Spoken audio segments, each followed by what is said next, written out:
जय Hind, hello everyone. तो 10th math revision, इसमें आपका बहुत बहुत स्वागत है। आइए आज की क्लास को स्टार्ट करते हैं। इसमें सबसे पहले हम लोग क्या पढ़ेंगे, देखिए जैसे यहाँ पर नेक्स्ट क्वेश्चन है कि 0.16 को P/Q के रूप में बदलें।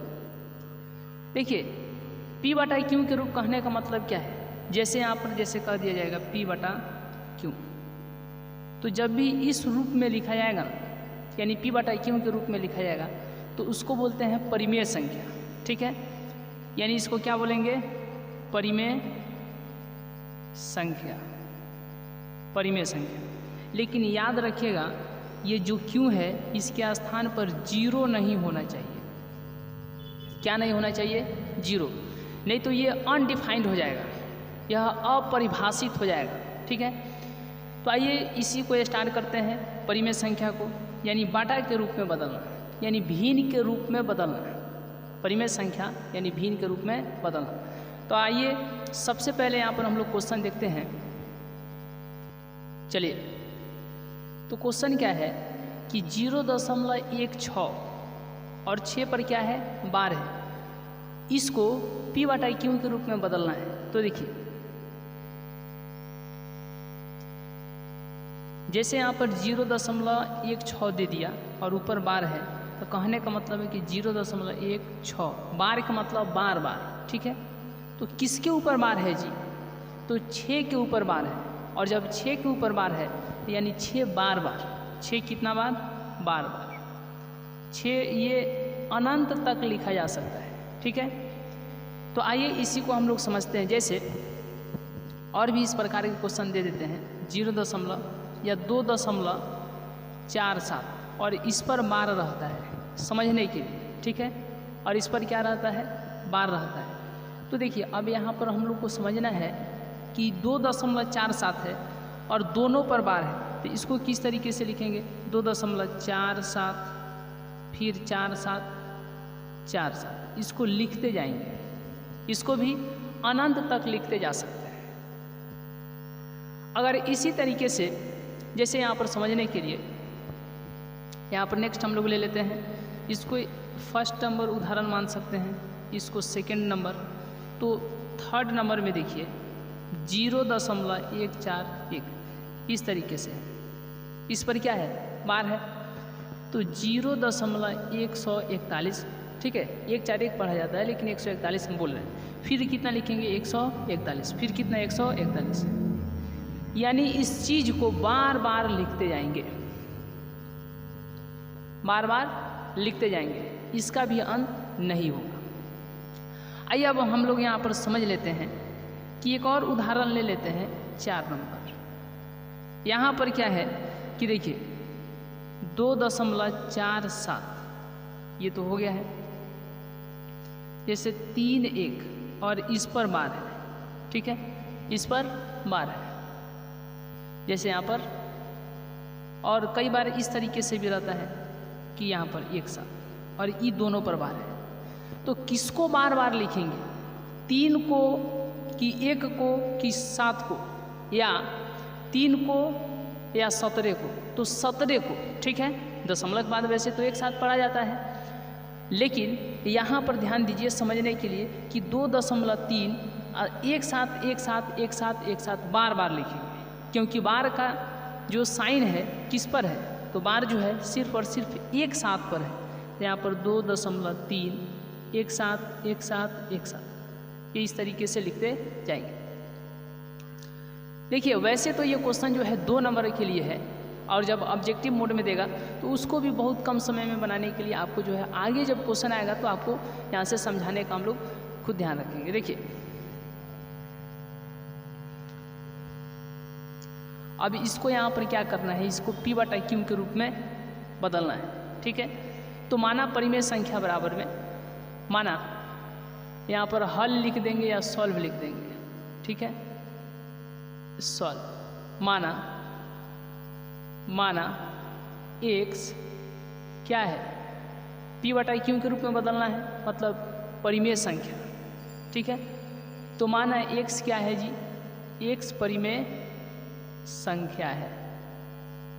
माना x क्या है तो परिमेय संख्या है, माना x क्या है तो परिमेय संख्या है, तो x बराबर में क्या हो जाएगा 0.16 और इस पर बार है, ठीक है। तो इसी को लिख सकते हैं x बराबर 0.1666, इसको अनेक बार लिख सकते हैं, ठीक है।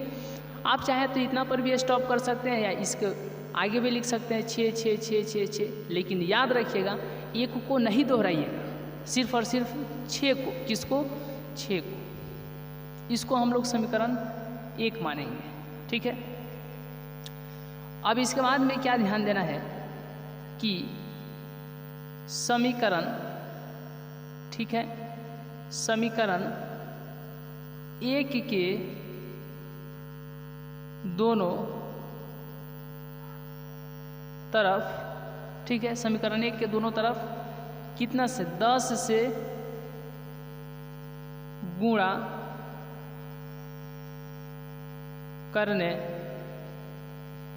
पर, कितना से गुणा करने पर, देखिए तो दशमलव के बाद कितना है, तो दशमलव के बाद एक ठो अंक है जिस पर बार नहीं है, तो यहाँ पर एक अंक है ना, तो यहाँ पर एक पर एगो जीरो बैठाएंगे। अगर 2 अंक रहता ना तो एक पर 2 गो जीरो बैठा है, लेकिन दशमलव के बाद एक ठो अंक है तो यहाँ पर एक जीरो बैठाएंगे एक पर, मतलब 10, यानी 10 से दोनों तरफ गुना करेंगे। तो देखिए इसीलिए समीकरण 1 के दोनों तरफ क्या है जी 10 से गुणा करने पर, तो इधर 10 से गुणा करेंगे तो 10x हो जाएगा और इधर 10 से गुणा करेंगे तो एक इधर चला आएगा, दशमलव एक इधर चलाएगा, दशमलव इधर चल जाएगा, तो ये क्या बचेगा 6 6 6, इस तरीके से बच जाएगा, ठीक है। और यहाँ पर 6 dot dot dot dot dot, इसको समीकरण क्या मान लिया जाएगा 2। और ये जब समीकरण 2 हो जाएगा तो देखिए समीकरण 2 में से समीकरण 1 को क्या करने पर, घटाने पर, ठीक है। अब यहाँ के बाद समीकरण 2 हो गया 1.666 और 1 को घटाना है तो इसके नीचे 1 लिख देते हैं। 1 क्या है जी x 0.1666, ठीक है, इतना है। तो ये समीकरण 2 है और ये समीकरण 1 है। तो समीकरण 2 में से 1 को क्या किया जा रहा है, घटाया जा रहा है, तो 6 में से, और ये इसके बाद ये मत समझिए यहाँ पर अभी इसके बाद बहुत सारे 6 हैं, ठीक है, सब क्या हो जाएंगे 6 6 में 6 6 में से 6 जाएगा, सब 0 हो जाएगा, तो 6 में से 6 0 0 0 और यहाँ पर हो जाएगा 5, यहाँ पर दशमलव, यहाँ पर 1, फिर बराबर 10x में से यहाँ पर कौगो x है, एक ठो, तो एक ठो x जाएगा तो कितना हो जाएगा 9x, तो यहाँ पर 9x बराबर 1.5, तो x बराबर में 1.5, 9 इधर गुना में है, इधर आएगा तो भाग में, तो ये दशमलव हटेगा तो यहाँ पर 0, तो ये हो गया 15/90 हो गया, कितना हो गया 15/90, तो 15 को 15 15 छक 90, 1/6, यानी x बराबर 1/6, x का मान कितना आ गया 1/6 आ गया। यही क्या है, यही ना हम लोग परिमेय संख्या माने थे, माना x परिमेय संख्या है, तो x का मान कितना आ गया 1/6 आ गया, यही क्या हो जाएगा आंसर हो जाएगा। यानी हम लोग 0.16 इसको बाटा के रूप में जब बदलेंगे, यानी p/q के रूप में जब बदलेंगे तो कितना होगा 1/6 होगा। अब इसको सिद्ध करते हैं कि जब दशमलव में था तो चेंज किए तो बाटा में आ गया, कितना 1/6, तो जब 1/6 बाटा में है तो जब इसको चेंज करेंगे दशमलव में तो क्या इतना आएगा। आइए इसको जांच कर लेते हैं, इसको चेक कर लेते हैं। चेक यही करना है कि 1 है और 1 में कितना से भाग देना है 6 से भाग देना है, ठीक है। चलिए तो यहाँ पर दशमलव देंगे तो यहाँ पर 0, तो 6 एकम 6, घटेगा तो 4, दशमलव के बाद 0 छूट है। अब यहाँ पर 6 1 36, घटेगा तो 4, फिर 6 यहाँ पर 0 आ जाएगा, 6 36, फिर घटेगा तो 4, फिर 6 यहाँ पर 0 आ जाएगा, फिर 6 36। यहाँ पर आप देख रहे हैं कि यही चीज़ बार बार आते जा रहा है, ठीक है। तो इसी को हम लोग लिख सकते हैं, 0 इधर है दशमलव के, 0.166, या इसी को लिख सकते हैं 0.16 और 6 बार है तो 0.16 और 6 पर यानी 6 पर बार दे सकते हैं। यानी 1/6, 1/6, 1 में 6 से भाग देने पर इतना आ जा रहा है और इसको बाटा में करने पर इतना आ जा रहा है, यानी ये आंसर क्या है, बनाया हुआ सत्य है। क्या है, बनाया हुआ सत्य है। तो आइए इसके बाद स्क्रीनशॉट लेने के बाद हम लोग नेक्स्ट क्वेश्चन देखते हैं। चलिए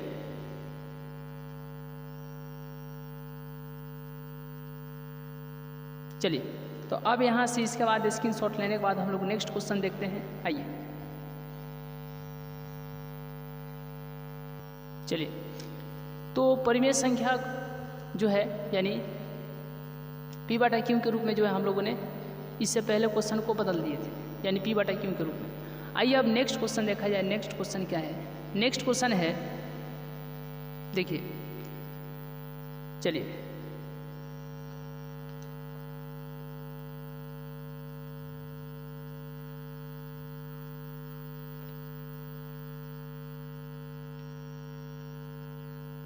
चलिए 1.8 को P/Q के रूप में क्या करना है, बदलना है, ठीक है, 1.8 को। चलिए तो नेक्स्ट क्वेश्चन है यहाँ पर। चलिए ये भी जो क्वेश्चन है इसी प्रकार है, यानी जस्ट इसके पहले हम लोगों ने जिस प्रकार क्वेश्चन बनाए थे, P/Q के रूप में बदले थे, परिमेय संख्या के रूप में बदले थे, ये भी क्वेश्चन उसी के आधार पर। आइए इसको देखते हैं। देखिए सबसे पहले आप यहाँ पर चाहें तो सॉल्व लिख सकते हैं और इतना के बाद इसको P/Q के रूप में बदलना है। तो P/Q के रूप कहने का मतलब क्या है कि परिमेय संख्या के रूप में, किस रूप में, परिमेय संख्या के रूप में बदलना है। और परिमेय संख्या के रूप कहने का मतलब क्या है कि P/Q, ठीक है, P/Q। तो आइए माना x परिमेय संख्या है, माना x क्या है, परिमेय संख्या है, क्या है, परिमेय संख्या है। और जब यह परिमेय संख्या है तो यहाँ पर x बराबर में 1.8 और 8 पर बार है तो 8 पर बार रहने देते हैं। तो देखिए x बराबर में 1.8, 8 पर बार है तो बार बार कौन आएगा, 8 आएगा, इसीलिए यहाँ पर बार 8 लिख देते हैं। और यह क्या हो जाएगा, समीकरण 1। बताइए समीकरण 1 के दोनों तरफ कितना से गुना करे, 10 से करे कि 100 से करे। समीकरण 1 के दोनों तरफ कितना से गुना किया जाए, तो दशमलव के बाद कितने अंक है, 1 अंक है तो 1 पर 1 ठो 0 बैठा दीजिए। अगर 2 अंक रहता तो 1 पर 2 ठो 0, लेकिन दशमलव के बाद कितना अंक है, 1, तो 1 पर 1 ठो 0 बैठाना है कि नहीं। तो 1 पर 1 0 कहने का मतलब क्या है कि 10 से गुना करना है। समीकरण 1 के दोनों तरफ कितना से गुना करना है, 10 से गुना करना है। समीकरण 1 के दोनों तरफ 10 से गुणा करने पर, तो इधर जब 10 से गुना करेंगे तो यह हो जाएगा x है तो 10x हो जाएगा, और इधर जब 10 से गुना करेंगे तो उधर से एगो अंक इधर खसक जाएगा, ठीक है। तो 18.888 डॉट डॉट डॉट दे देंगे और यह क्या हो जाएगा, समीकरण 2 हो जाएगा, ठीक है। तो अब समीकरण क्या करें, समीकरण 2 में से देखिए ये एग्जाम में जो है ना 2 नंबर के लिए प्रश्न जो है पूछा जाता है, तो इसको 2 नंबर के हिसाब से ही बनाया जा सकता है। मतलब इसको 2 नंबर प्राप्त करने के लिए उस तरीके से भी बनाया जा सकता है। और ये जब यही इसी प्रकार के प्रश्न जब ऑब्जेक्टिव में देगा तो इसको बहुत कम समय में जो है ऑब्जेक्टिव के लिए भी बनाया जा सकता है। तो दोनों प्रकार के मेथड जो है आपको धीरे धीरे सारे के सारे आपके अंदर ये जो भी चीज़ है सारे के सारे अपडेट हो जाएंगे। देखिए, तो समीकरण 2 में से समीकरण 1 को क्या करने पर को घटाने पर, तो समीकरण 2 क्या है जी, 10x बराबर 18.888 ... यह हो गया समीकरण 2 है, ठीक है। और घटाना किसको है, समीकरण 1 को, तो 1 क्या है, x बराबर 1.8888 ... ये समीकरण 1 है। तो समीकरण 2 में से समीकरण 1 को क्या कर देना है, घटाना है। तो ये देखिए 0.0000 दशमलव, इसके बाद और बहुत सारे 8 दे सकते हैं, ठीक है। अब 8 में से 1 गया तो 7 और ये हो गया 1 बराबर, ये हो गया 10x में से 1 ठो x जाएगा तो 9x, तो 9x बराबर में कितना, 17 आ गया। दशमलव के बाद 0 अगर रहता है तो उसको नहीं लिखते हैं, ठीक है। अब यहाँ के बाद क्या ध्यान देना है कि x बराबर में 17/9, यह क्या आ गया, इधर 9 गुना में इधर गया तो भाग, तो यही परिमेय संख्या के रूप में आ गया, बाटा के रूप में आ गया, तो बाटा के रूप में लाना था, है कि नहीं, तो इतना आ गया। आइए चेक करते हैं, जब बाटा के रूप में है तो 17/9 है, क्या यह दशमलव के रूप में इतना आएगा, 1.8 आएगा। आइए इसको चेक करते हैं, 17 है और नीचे कितना है 9, तो 17 में कितना से भाग देंगे, 9 से भाग देंगे, तो यहाँ पर 9 एकम 9, घटेगा तो 6 होगा कि 8 होगा, 8 होगा, 8, ठीक है। दशमलव देंगे 0, तो 9 8 कितना हो जाएगा, 72, फिर घटेगा तो 8, ये कट जाएगा, दशमलव के बाद 0 छूट है, यहाँ पर 0, फिर 9 8 72, फिर घटेगा 8, ये कट जाएगा, फिर दशमलव के बाद छूट है, तो 9 8 72, यानी यही सेम आते जा रहा है। तो इसी को लिख सकते हैं 1.8, और 8 बार है तो 8 पर बार दे देंगे, यानी यह बनाया हुआ क्या है, सत्य है। क्यों, क्योंकि बाटा के रूप में 17/9 है, लेकिन जब इसी को दशमलव में कर रहे हैं तो 1.8 और 8 पर बार आ रहा है, यानी इतना आ जा रहा है, तो ये बनाया हुआ क्या है, तो सत्य है। चलिए आप इसका स्क्रीनशॉट ले सकते हैं।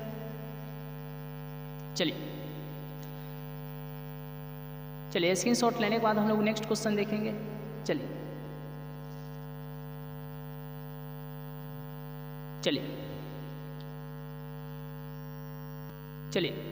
तो आइए अब यहाँ से हम लोग नेक्स्ट क्वेश्चन देखते हैं। और नेक्स्ट क्वेश्चन जो है यूक्लिड विभाजन एल्गोरिथम पर आधारित है, तो इस प्रकार के प्रश्न को भी हम लोग बहुत अच्छे तरीके से बनाने की कोशिश करेंगे। चलिए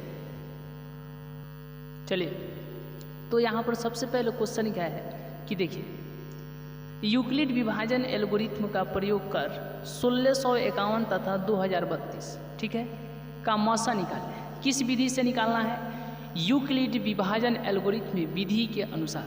तो सबसे पहले यहाँ पर हम लोग क्या लिखेंगे कि सॉल्व लिखेंगे। क्या लिखेंगे, सॉल्व। और सॉल्व लिखने के बाद में कितना कितना का निकालना है, 1651 और यहाँ पर 2032, इसका क्या निकालना है, तो मौसा निकालना है। तो हम बताए थे कि बड़ा वाला को ए, छोटा वाला को बी, तो इसमें छोटा कौन है, 1651 क्या है, छोटा है तो इसको बी, और यह बड़ा है तो इसको ए, क्योंकि बड़ा वाला को ए और छोटा वाला को बी मानना है। हाँ, अब यहाँ के बाद हम लोग क्या ध्यान देंगे, यह क्या है, बी है, और यह क्या है, ए। किस विधि का प्रयोग करके, तो यूक्लिड विभाजन एल्गोरिथम का। तो लिखेंगे यूक्लिड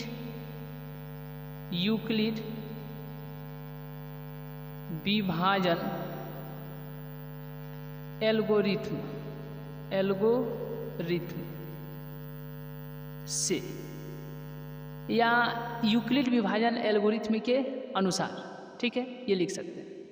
तो यूक्लिड विभाजन एल्गोरिथम से अब देखिए यहाँ पर क्या है, ए बराबर में बी क्यू प्लस में आर, ठीक है, ये लिख देना है। अब यहाँ के बाद क्या ध्यान देना है कि बीच में क्या होता है, ए होता है, बीच में क्या होता है ए, तो ए का मतलब कितना 2032 और यह बी कहाँ पे होता है 1651। तो 1651 से 2032 में क्या देना है, भाग देना है।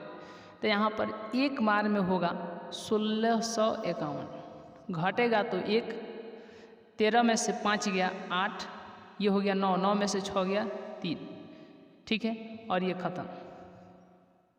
अब तो भाग नहीं लगेगा। तो ए का मान कितना है, ए का मान 2032 है, तो ए के नीचे 2032 और बी का मान कितना है तो 1651 प्लस नहीं है, यहाँ पर गुना है। क्यों, क्यों का मतलब कि क्या, यहाँ पर जो होता है उसको क्यों बोलते हैं, तो क्यों का मान है 1, फिर प्लस आर, आर मतलब शेषफल, शेषफल कितना है 381, ठीक है। इसके लिए यह स्टेप जो है क्लियर हो गया। हाँ, अब यहाँ के बाद ध्यान क्या देना है कि 381 को यहाँ पर लिखना है और इसको यहाँ पर लिखना है 1651। अब कितना बार में भाग लगेगा, तब 5 3 15, ठीक है, यानी 4 बार में, 4 एकम 4, 8 चौका 32 का 2 हाथ में 3, 3 चौका 12 और 3 15, घटेगा तो कितना होगा 11 में से 4 गया 7, 4 में से 2 गया 2, ठीक है, और ये घटेगा 1 और फिर ये कट जाएगा, ठीक है। अब यहाँ के बाद ध्यान क्या देना है कि अब ए का काम कौन कर रहा है 1651, तो ए के नीचे 1651 बराबर के बगल में बी है, तो बी का काम कौन कर रहा है 381, तो यहाँ पर हो जाएगा 381 गुना, फिर क्यू का मान कितना है तो 4 प्लस यहाँ पर आर, तो आर कितना है जी 127 है, मतलब इसी से यह स्टेप भी क्लियर। अब यहाँ के बाद ध्यान क्या देना है कि अब फिर से इसको ऐसे करना है, ठीक है। अब 127 को यहाँ पर और 381 को यहाँ पर, ठीक है। अब यहाँ के बाद 127 और 381 कितना बार में भाग लगेगा 3 बार में, तो 7 3 का 21 हाथ में 2, 3 दूना के 6 2 8, 1 3 3 कट गया। अब यहाँ पर ए का काम कौन कर रहा है तो 381, तो यहाँ पर ए के नीचे क्या हो जाएगा 381 बराबर है तो बराबर, फिर बी का काम कौन कर रहा है 127 गुना, और क्यू का मान क्या है जी 3, फिर प्लस है तो प्लस, और आर का मान कितना है कुछ भी नहीं है, कुछ भी नहीं है मतलब 0 है, तो आर के स्थान पर 0, और जहाँ 0 मिलेगा वहीं पर रुक जाना है। चूँकि आर बराबर में 0 और बी का मान यहाँ पर देखिए, बी का मान 127 है, इसीलिए जो HCF हो जाएगा मसा, ठीक है, किसका मसा तो 1651 और 2032 का मसा कितना हो जाएगा, तो यहीं बी का मान क्या हो जाता है 127 क्या हो जाएगा मसा हो जाएगा, और यहीं क्या हो जाएगा आंसर हो जाएगा। देखिए जब आप एग्ज़ाम में बनाइएगा तो इसको आप साइड में रफ यहाँ पर लिख दीजिएगा, या इसको रफ करके मिटा भी सकते हैं, नहीं तो बगल में लिख दीजिएगा रफ, लेकिन इसको साइड में यानी जहाँ पे ये बनाइएगा वहाँ पर नहीं, कहीं रफ कर लीजिएगा, ठीक है, इस चीज़ को ध्यान रखिएगा। चलिए, तो अब यहाँ से इसके बाद स्क्रीनशॉट लेने के बाद हम लोग नेक्स्ट क्वेश्चन देखेंगे। चलिए, तो सबसे पहले स्क्रीनशॉट लेने के बाद चलिए, तो आइए अब स्क्रीनशॉट लेने के बाद हम लोग नेक्स्ट क्वेश्चन देखते हैं। चलिए,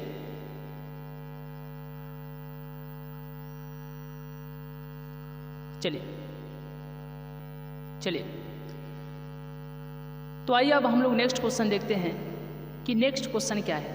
क्वेश्चन है कि 2 परिमेय संख्याओं के बीच कितनी परिमेय संख्या हो सकती है।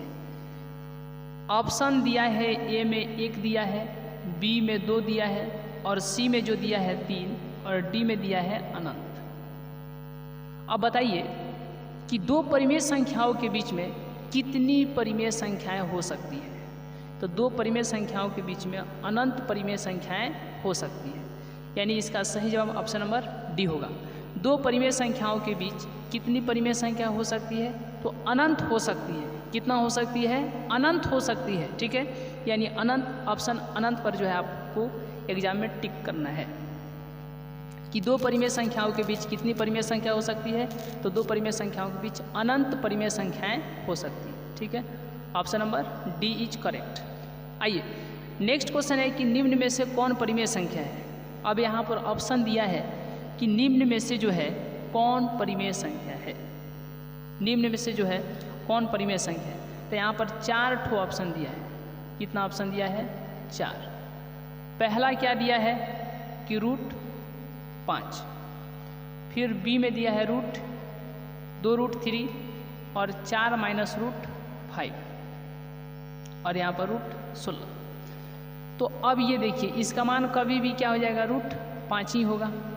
इसका भी मान क्या होगा? तो 2√3 ही होगा, क्योंकि √3 अपरिमेय है तो इसके साथ जो भी रहेगा अपरिमेय के साथ ही रहेगा। ये सब क्या हो जाएगा? अपरिमेय। ये भी क्या हो जाएगा? 4 - √5 ये भी अपरिमेय ही रहेगा। ठीक है, लेकिन यह देखने में 16 है, या देखने में √16 है, लेकिन इसका मान कितना हो जाएगा? 4। तो 4 यानी √16 जो है परिमेय संख्या है। √16 क्या है? परिमेय संख्या है। Option number D. क्वेश्चन था कि निम्न में कौन परिमेय संख्या है। तो इसमें कौन परिमेय संख्या है? तो √16 परिमेय संख्या है। √16 कहने का मतलब 4। ठीक है, यानी ऑप्शन नंबर डी। आइए हम लोग नेक्स्ट क्वेश्चन देखते हैं। नेक्स्ट क्वेश्चन क्या है कि निम्नलिखित में कौन सी अभाज्य संख्या है। आप लोग स्क्रीनशॉट लेते चलिए। तो नेक्स्ट क्वेश्चन दिया है कि निम्नलिखित में कौन सी अभाज्य संख्या है। 4 ठो ऑप्शन दिया गया है। कितना ऑप्शन दिया गया है? 4 ठो ऑप्शन दिया गया है। पहला है 29, फिर बाद में ऑप्शन नंबर बी में 16, ऑप्शन नंबर सी 15 और ऑप्शन नंबर डी 33। तो कहने का मतलब है कि इनमें कौन जो है अभाज्य संख्या है। कौन सी अभाज्य संख्या है? अभाज्य संख्या कहने का मतलब जिसमें सिर्फ और सिर्फ स्वयं से भाग लगे और 1 से भाग लगे, इसके अलावा किसी से भाग नहीं लगे। इसमें देखिए तो जब लगेगा तो 1 से भाग लगेगा और नहीं तो स्वयं यानी 29 से लगेगा। इसमें देखिए 1 से भी लगेगा, 2 से भी लगेगा, 4 से भी लगेगा और उसके बाद में तो 8 से भी लगेगा। ठीक है, और फिर उसके बाद में तो यहाँ पर 16 से स्वयं से लगेगा। 15 की अगर हम लोग बात करें तो इसमें 1 से भाग लगेगा, 3 से लगेगा, 5 से लगेगा और फिर 15 से लगेगा। इसी हम लोग बात करते हैं 1 से भाग लगेगा, 3 से भाग लगेगा, 11 से भाग लगेगा और फिर 33 से भाग लगेगा। तो किसमें सिर्फ 2 गो से भाग लग रहा है? तो आप देखिए तो 29 में जो है सिर्फ और सिर्फ 2 गो से भाग लग रहा है, यानी 1 से और 1 स्वयं से। तो जिसमें सिर्फ और सिर्फ 1 से या स्वयं से भाग लगता है उसको क्या बोलते हैं? अभाज्य संख्या बोलते हैं। उसको क्या बोलते हैं? अभाज्य संख्या बोलते हैं। यानी जो 29 है यह क्या है? अभाज्य संख्या है। तो क्वेश्चन क्या था? निम्नलिखित में कौन सी अभाज्य संख्या है। तो निम्नलिखित में कौन सी अभाज्य संख्या है? तो 29, यानी 29 जो है ऑप्शन नंबर ए यह क्या है? अभाज्य संख्या है। बाकी ये ठीक है 1 2 3 ये तीनों क्या है? भाज्य संख्याएं हैं। चलिए तो आइए अब यहाँ के स्क्रीनशॉट लेने के बाद, यहाँ तक के स्क्रीनशॉट लेने के बाद हम लोग नेक्स्ट क्वेश्चन देखते हैं। देखिए नेक्स्ट क्वेश्चन क्या है कि 7 + 3√2। चलिए नेक्स्ट क्वेश्चन क्या है कि 7 + 3√2 ये कैसी संख्या है। 7 + 3√2, 7 + 3√2 यह कैसी संख्या है। तो याद रखिएगा यह परिमेय संख्या है कि अपरिमेय संख्या है कि भिन्न संख्या है कि पूर्णांक संख्या है। तो देखिए √2 जो है यह अपरिमेय संख्या है। √2 क्या है? अपरिमेय संख्या है। तो इसके चलते ये पूरा यानी 3√2 ये भी अपरिमेय संख्या हो जाएगा, और इसके साथ जो +7 है ये भी क्या हो जाएगा, अपरिमेय संख्या। तो ये टोटल के टोटल सिर्फ और सिर्फ √2 के चलते ये टोटल के टोटल अपरिमेय संख्या हो जाएंगे। क्या हो जाएंगे, अपरिमेय संख्या हो जाएंगे। चलिए, तो यह क्या है जी, अपरिमेय संख्या है। और जैसे कि हम इससे पहले क्लास में जो है उदाहरण दिए भी हुए थे, तो इस प्रकार के संख्या को हम लोग परिमेय संख्या वहाँ पर समझे थे। आइए, तो यहाँ तक के स्क्रीनशॉट लेने के बाद हम लोग नेक्स्ट क्वेश्चन देखते हैं। चलिए सिद्ध करें कि 5 - √3 एक अपरिमेय संख्या है। 5 - √3 क्या है, अपरिमेय संख्या है। ये नेक्स्ट क्वेश्चन है, और देखने में ये तो अपरिमेय संख्या है, तो देखने में अपरिमेय संख्या है, तो इसको सिद्ध क्या करना है, इसको सिद्ध करना है कि 5 - √3 क्या है, एक अपरिमेय संख्या है। तो जब इसको अपरिमेय संख्या सिद्ध करना है तो क्या मानेंगे, अपरिमेय संख्या। जब सिद्ध करना है तो क्या मानेंगे, तो परिमेय मानेंगे। तो आइए इसको हम लोग देखते हैं। सबसे पहले यहाँ पर क्वेश्चन है, चलिए, तो क्वेश्चन क्या है कि 5 - √3 यानी सिद्ध करें कि 5 - √3 एक अपरिमेय संख्या है। इसको क्या सिद्ध करना है, अपरिमेय सिद्ध करना है। तो मानेंगे क्या, परिमेय मानेंगे। आइए देखिए, तो सबसे पहले यहाँ पर हम लोग इसको क्या मानेंगे, परिमेय। तो माना इसमें और भी आप बना करके लिख सकते हैं, यदि संभव हो तो माना कि 5 - √3 एक परिमेय संख्या है, यदि संभव हो तो। या इसको हम लोग ऐसे भी लिख सकते हैं, माना क्योंकि 2 नंबर में है तो इसमें कम से कम लैंग्वेज रहेगा तो समझने में भी अच्छा रहेगा, और 2 नंबर में तो उतना लैंग्वेज का कोई आवश्यकता भी नहीं रहता है। ठीक है, देखिए, माना 5 - √3 एक अपरिमेय सिद्ध करना है तो क्या मानेंगे, परिमेय। एक परिमेय संख्या है, एक परिमेय संख्या है। जब यह परिमेय संख्या है तो परिमेय संख्या के अनुसार परिमेय संख्या के अनुसार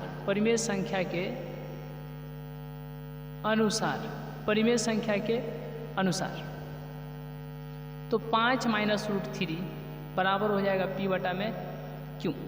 ठीक है, जहाँ P और Q सहअभाज्य है, लेकिन Q ≠ 0। हाँ, अब यहाँ के बाद √3 बराबर P/Q। ये इधर किस में है जी, ये इधर किस में है, ये इधर प्लस में है, उधर गया तो माइनस में। ठीक है, तो -√3 बराबर में यहाँ से माइनस कॉमन कीजिए तो क्या हो जाएगा, या ऐसे भी कर सकते हैं आप लोग। देखिए, 5 माइनस ये प्लस में इधर आ जाएगा तो माइनस में, और ये माइनस में उधर गया तो प्लस में, है कि नहीं, हो गया, सिंपल सा बात है। अब यहाँ पर देख क्या रहे हैं कि चूँकि √3 एक अपरिमेय संख्या है, हम लोग जानते हैं, चूँकि √3 एक अपरिमेय संख्या है, चूँकि √3 एक अपरिमेय संख्या है, जबकि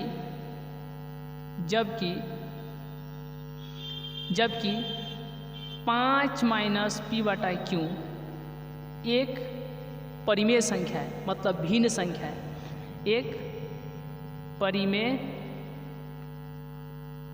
संख्या है। और ये जब परिमेय संख्या, ये देख रहे हैं, ये आपको परिमेय संख्या दिखाई दे रहा है, और √3 आप लोग क्या जानते हैं कि अपरिमेय संख्या है। ठीक है, 2 नंबर में बनाना है, इसीलिए इतना शॉर्ट फॉर्म में हम लोग चलेंगे। देखिए, जब आएगा ना 5 नंबर के लिए तो हम खुद बताएंगे, जो जिसमें भाषा लिखना रहता है। तो उसको भी हम लोग देखेंगे धीरे धीरे धीरे आगे आगे। इसी तरीके से एक सीक्वेंस में आपको जो क्वेश्चन आते जाएगा, हर एक कंसेप्ट जो आपको क्लियर होते चला जाएगा, कोई दिक्कत इसमें है भी नहीं। देखिए तो बताइए, इसीलिए परिमेय संख्या नहीं बराबर अपरिमेय संख्या। ठीक है, इसीलिए परिमेय संख्या नहीं बराबर हो सकती है अपरिमेय संख्या की। और ये तब आ रहा है, ये कंडीशन तब आ रहा है जब हम लोग इसको क्या माने हैं, परिमेय माने हैं। अगर इसको परिमेय नहीं मानते तो यह कंडीशन नहीं आता। ठीक है, यह हम बात कहने पर मजबूर नहीं होते कि परिमेय संख्या नॉट इक्वल टू अपरिमेय संख्या। ये कंडीशन तभी आ रहा है जब इसको हम लोग क्या मान रहे हैं, परिमेय मान रहे हैं। ये कंडीशन नहीं आता जब इसको हम परिमेय नहीं मानते। इसका मतलब परिमेय मानना, इसको परिमेय मानना हमारा कहीं ना कहीं गलत अवधारणा है। ठीक है, इसको परिमेय मानना ये हमारी एक गलत बात है, तो इसको परिमेय हम लोग नहीं मानेंगे। तो इस प्रकार यहाँ पर इस प्रकार क्या देख रहे हैं आप, इस प्रकार हमारा मान्यता गलत होगा कि 5 - √3 एक परिमेय संख्या है। ठीक है, यानी इसको परिमेय मानना गलत होगा। तब क्या है जी, अतः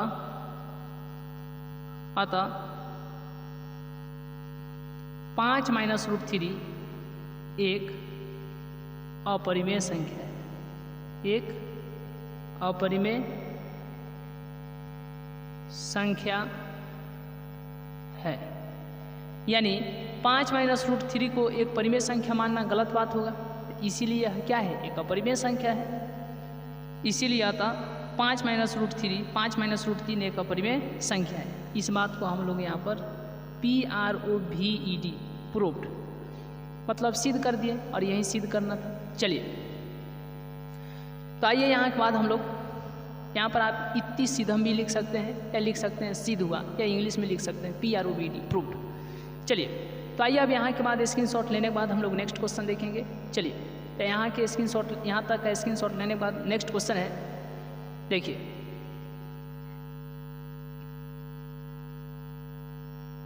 चलिए तो आइए अब यहाँ के बाद हम लोग अभी इतना के बाद नेक्स्ट क्वेश्चन देखते हैं। नेक्स्ट क्वेश्चन क्या है कि यदि एलसीएम, किसका एलसीएम 72 और 126 का एलसीएम 504 है, और एचसीएफ इसका क्या करना है, ज्ञात करना है। बहुत ही आसान क्वेश्चन है, आइए इसको हम लोग देखते हैं।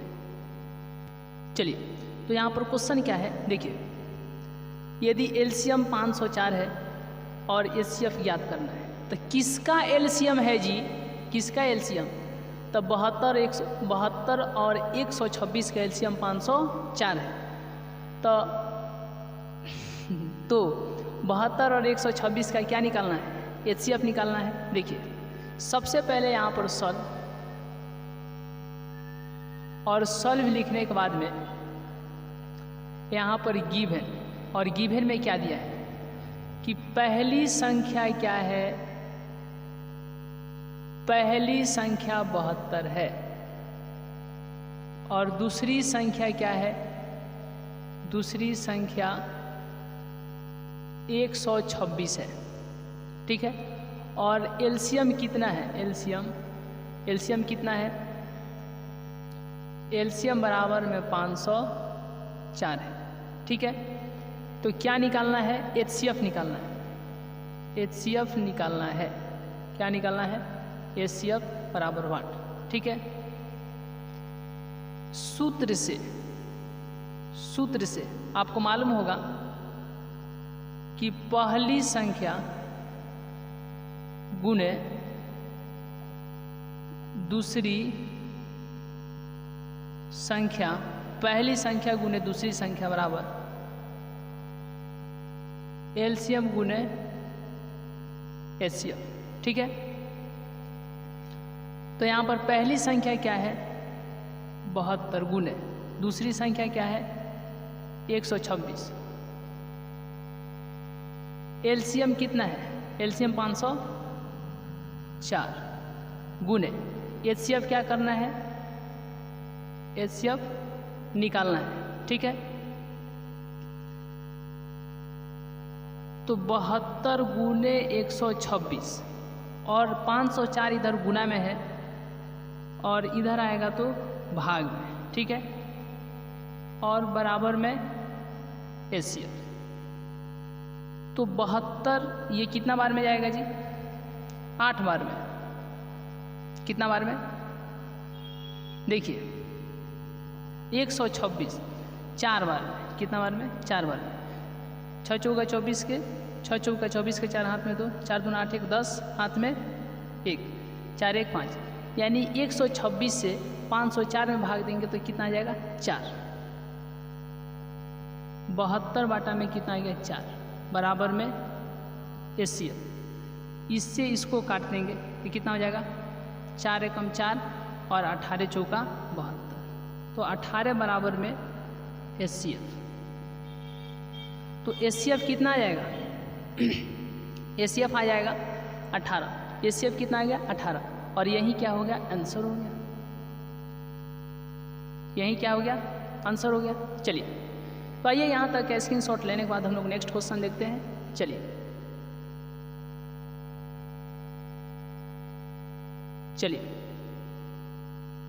तो यहाँ तक स्क्रीनशॉट लेने के बाद हम लोग नेक्स्ट क्वेश्चन देखते हैं। चलिए तो आइए अब यहाँ से इतना के बाद हम लोग नेक्स्ट क्वेश्चन देखते हैं और एक अच्छे तरीके से चलने का प्रयास करते हैं। आइए अभी इतना के बाद नेक्स्ट क्वेश्चन क्या है देखिए। यूक्लिड विभाजन एल्गोरिथम का प्रयोग कर 196 और 3822 का एचसीएफ ज्ञात करना है यूक्लिड विभाजन एल्गोरिथम से। देखिए क्वेश्चन है, चलिए क्वेश्चन क्या है कि यूक्लिड विभाजन एल्गोरिथम का प्रयोग कर 196 और 3822 का क्या ज्ञात करना है, एचसीएफ ज्ञात करना है। तो देखिए सबसे पहले यहाँ पर हम लोग क्या लिखेंगे, सॉल्व लिखेंगे। ठीक है, और सॉल्व लिखने के बाद तो कितना कितना का एचसीएफ निकालना है 196 और 3822। देखिए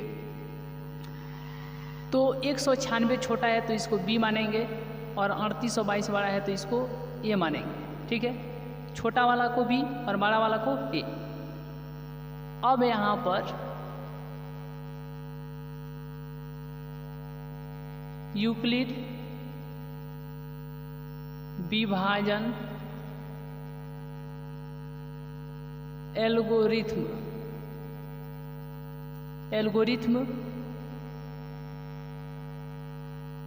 के अनुसार,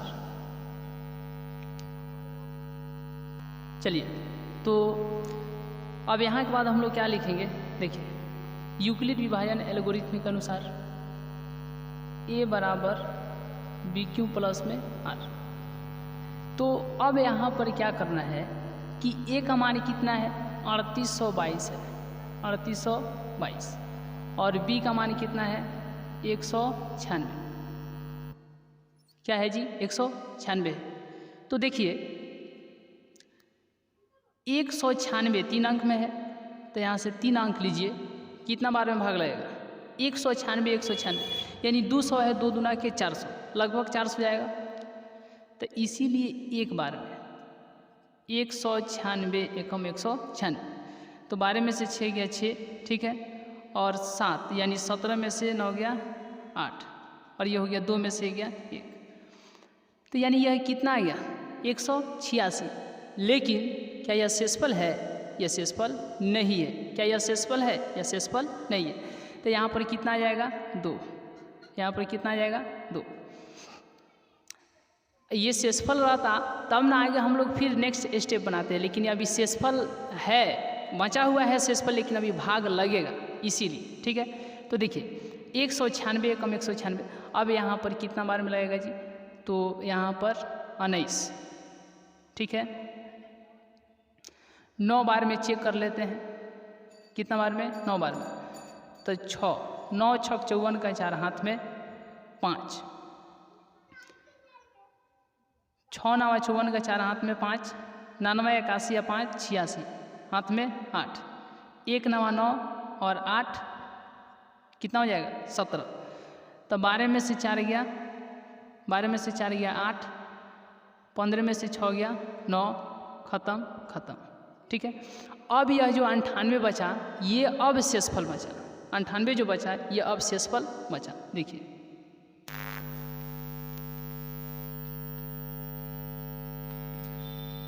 तो अब इस स्टेप में क्या हो जाएगा,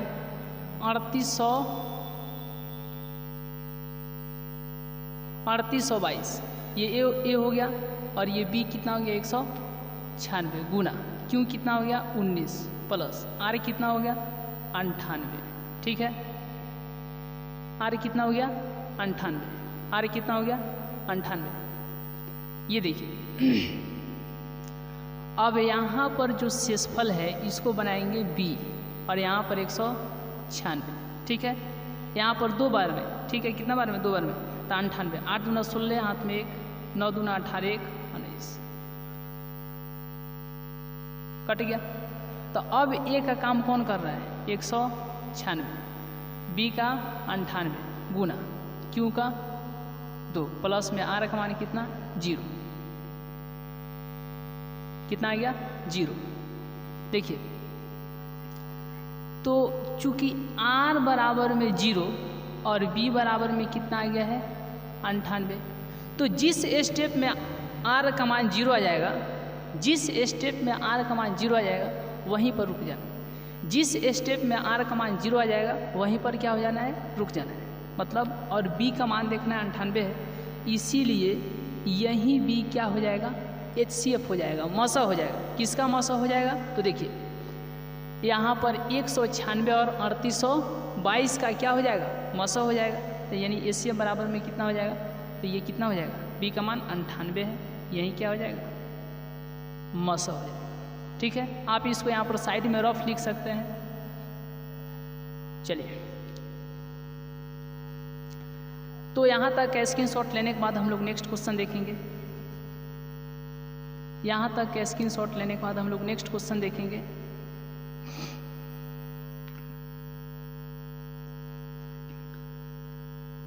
चलिए यहाँ तक का स्क्रीनशॉट लेने के बाद हम लोग नेक्स्ट क्वेश्चन देखेंगे। चलिए तो आइए अब यहाँ के बाद नेक्स्ट क्वेश्चन है, आइए अब यहाँ के बाद हम लोग नेक्स्ट क्वेश्चन देखते हैं। देखिए नेक्स्ट क्वेश्चन है कि 2 संख्याएं a और 18 का लसा 36 है तथा मसा 2 है, तो a का मान बताएं। 2 ठो संख्या है। देखिए चलिए तो इस क्वेश्चन को हम लोग देखते हैं। सबसे पहले क्वेश्चन क्या है,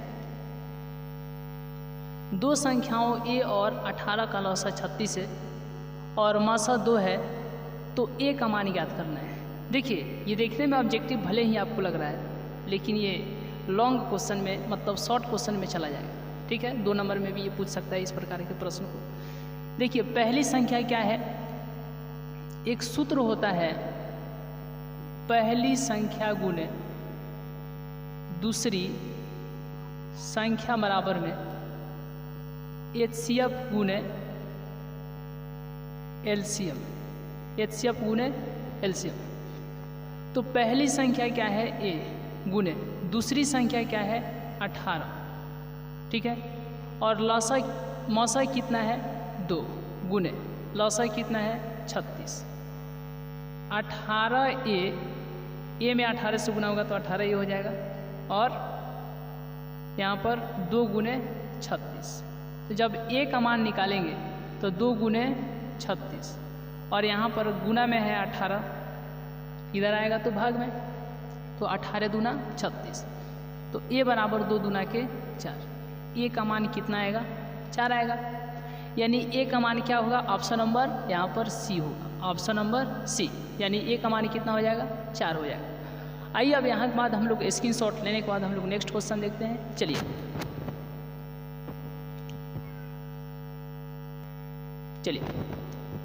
तो स्क्रीनशॉट लेने के बाद हम लोग नेक्स्ट क्वेश्चन देखेंगे। चलिए आइए अब यहाँ के बाद हम लोग नेक्स्ट क्वेश्चन देखते हैं। चलिए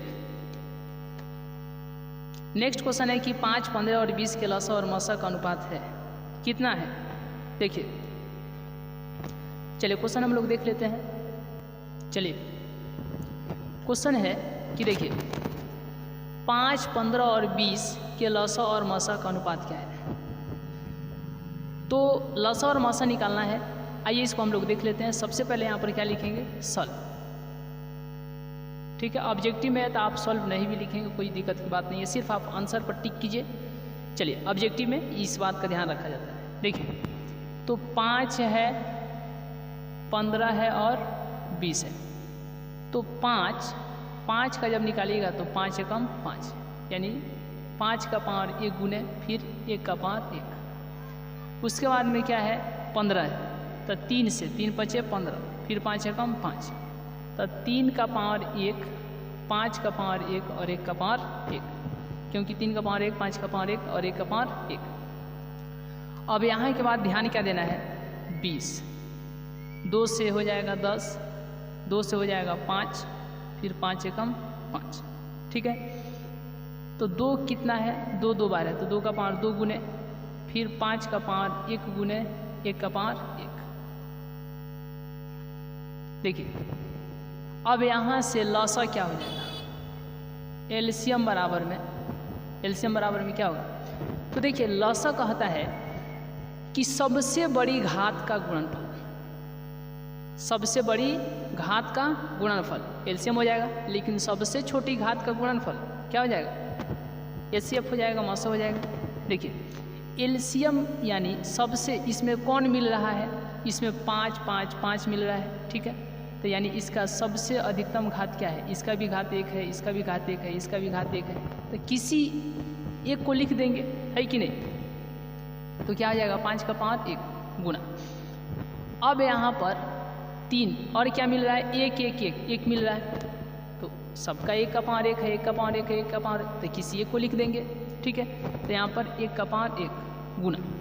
अब उसके बाद में 2 का पावर 2 है, तो यहाँ पर 2 का पावर 2। ठीक है, फिर 3 बच गया तो 3 का पावर 1।